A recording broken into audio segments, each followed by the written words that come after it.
मुसीबत में। सुबह का वक्त है और गोकू की शादी को अब काफी वक्त हो चुका था और उनका एक बेटा भी था।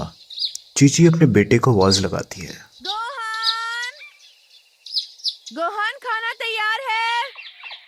गोहान कहाँ है? और दूसरी तरफ गोकू जंगल में पेड़ की तलाश में इधर उधर घूम रहा होता है। गोकू को अचानक एक पेड़ दिखता है और वो कहता है, लगता है इससे काम बन जाएगा। अब गोकू पूरी ताकत लगा के पेड़ पर वार करता है, जिससे पेड़ नीचे गिर जाता है और उसको अपने हाथों के बल पे उठा लेता है। इधर दूसरी तरफ चीची बोलती है, गोहान कहाँ हो? हाँ? तभी उसे गोकू दिखता है जो एक विशाल पेड़ को अपने हाथों के बल पे उठाते हुए लाता हुआ दिखता है। गोकू, तुमने गोहान को देखा क्या? खाना बन गया है। हाँ? मुझे तो बहुत भूख लगी है। जो कहा वो सुनाई नहीं दिया? मैंने पूछा तुम्हारा बेटा कहाँ है? हाँ? क्या पता, मुझे लगा वो तुम्हारे साथ है। वो जरूर खेलने के लिए भाग गया होगा। जल्दी से खा लो, नहीं तो मास्टर रोशी के यहाँ पहुँचने में देर होगी। ठीक है, मैं उसे ढूंढता हूँ। वो कुछ देर पहले ही निकला है, ज्यादा दूर नहीं गया होगा। तुम फिक्र मत करो, मैं उसे ढूंढ लूंगा। देर मत करना। और गोकू गोहान को ढूंढने निकल जाता है। और दूसरी तरफ गोहान एक टूटे हुए पेड़ पे बैठा होता है और चिड़िया को देख रहा होता है। वो चिड़िया से कहता है, कितनी अच्छी चिड़िया है। हाय, मेरा नाम गोहान है, मिलकर अच्छा लगा। तभी वो चिड़िया उड़ जाती है और गोहान जिस पेड़ पर बैठा होता है उससे उसका बैलेंस बिगड़ जाता है और नीचे गिर जाता है। गोहान लकड़ी के सहारे तेजी से बह रहा होता है और चिल्लाते हुए बोलता है। और दूसरी तरफ गोकू निम्बस पर सवार होकर तेजी से आता है। जब गोकू को गोहान की आवाज आ रही होती है तभी वो नीचे नदी में दिखता है और तभी उसे दिखता है कि गोहान पेड़ के सहारे नदी में तेजी से बह रहा होता है। गोकू कहता है परेशान आवाज में, डरो मत बेटा, हिम्मत रखो, मैं बचा लूंगा। गोकू निम्बस पर सवार होते हुए नीचे नदी के पास आता है और हाथ गोहान की तरफ बढ़ाता है, लेकिन बदकिस्मती से आगे एक टनल होती है जिसमें से पानी नीचे जा रहा होता है और पानी का बहाव इतना तेज होता है कि गोहान उस छोटी सी टनल में नीचे चला जाता है और गोकू ऊपर से जाता है पहाड़ की दूसरी तरफ। गोहान अब उस टनल के अंत तक आ जाता है और आगे कोई रास्ता नहीं होता है। तब वो नीचे गिरने लग जाता है।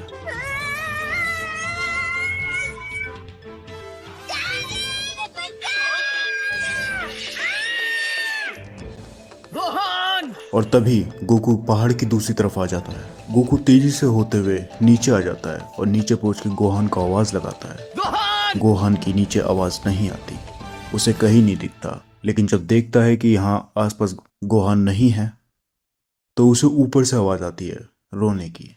और गोकू देखता है कि गोहान एक छोटी सी टहनी को पकड़ के रो रहा होता है। मैं नीचे कैसे आऊं? डैडी! गोकू ऊपर की तरफ आता है। डैडी, मैं बहुत डर गया था। एक चिड़िया थी। गोहान ऐसे ही रोने लगता है, लेकिन गोकू को एक बात समझ में नहीं आती।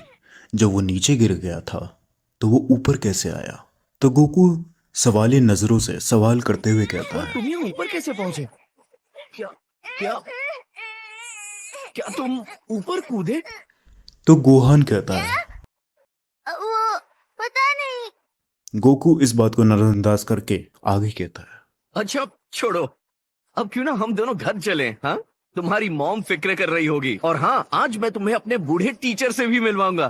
ठीक है। दूसरी तरफ एक गार्डनर टोपी लगाए हुए सिगरेट पीते हुए भूसा उठा रहा होता है, अपने जगह की सफाई कर रहा होता है। लेकिन तभी उसे आसमान में कुछ उड़ता हुआ दिखता है। वो देखता है कि आसमान से कोई चीज हवा में उड़ रही है, वो भी लाल रंग की। वो देखता है वो चीज ठीक उसी की तरफ आ रही है और जब वो देखता है कि आसमान से आई हुई चीज दूसरी तरफ गिर रही होती है तब वो थोड़ा सा घबरा जाता है और वो जो आसमान से आई हुई चीज है वो सीधा धरती पर गिरती है और एक बड़ा सा धमाका होता है। अरे नहीं, आखिर ये क्या था? कोई मीटियोर या यूएफओ? और वो गार्डनर देखने जाता है अपनी गाड़ी से कि आखिर वो चीज गिरी क्या। वो हाथ में बंदूक लिए उस बड़े से गड्ढे की तरफ बढ़ता है और देखता है नीचे एक गोलाकृति वाली कोई चीज होती है। वो हैरान होके सोचते हुए कहता है, ये तो कोई मीटियोर नहीं, पर ये है क्या? लेकिन जैसे ही वो इतना कहता है तभी वो गोलाकृति वाली चीज खुलने लगती है और उस गोलाकृति के अंदर तेज रोशनी होती है जिससे उस गार्डनर को कुछ नहीं दिखता है अंदर। लेकिन तभी वो गार्डनर गौर से देखता है कि अंदर से कोई आ रहा होता है, तो वो थोड़ा सा आश्चर्य हो जाता है उसे। लेकिन तभी वो गार्डनर देखता है कि वो आदमी जो गोलाकृति से बाहर आया था वो हवा में उड़ने लगता है और ठीक उसके सामने खड़ा हो जाता है। वो गार्डनर अपनी बंदूक पकड़े हुए घबरा के कहता है, तुम कौन हो और तुम्हें क्या चाहिए? तभी वो अपने आंख के ठीक साइड एक बटन को दबाता है और देखते हुए कहता है, तुम्हारा पावर लेवल तो सिर्फ 5 है। बेकार, दूर रहो, मेरे पास मत आना, समझे? नहीं तो गोली मार दूंगा। वो आदमी डर के मारे गोली चला देता है। लेकिन वो जो उस गोलाकृति से बाहर आया होता है वो उस गोली को अपनी मुट्ठी में पकड़ लेता है और उसके इस हमले पे हंसते हुए अपनी एक उंगली से उसी गोली को उसकी तरफ वार करता है, जिससे वो गोली उसके सीने से पार होते हुए निकल जाती है और वो गार्डनर वहीं मर जाता है। और वो आदमी जो गोलाकृति से बाहर आया वो हंसते हुए कहता है, पूरी प्रजाति ही कमजोर है। तभी उसकी मशीन कुछ कहने लगती है। वहाँ कोई ठीक ठाक पावर लेवल का है, रेंज 4880। और जैसे ही वो मशीन में चेक करता है कि कोई है, वो सीधा आसमान की ओर उड़ जाता है और चिल्लाते हुए कहता है, तुम कहाँ हो कैकरोच?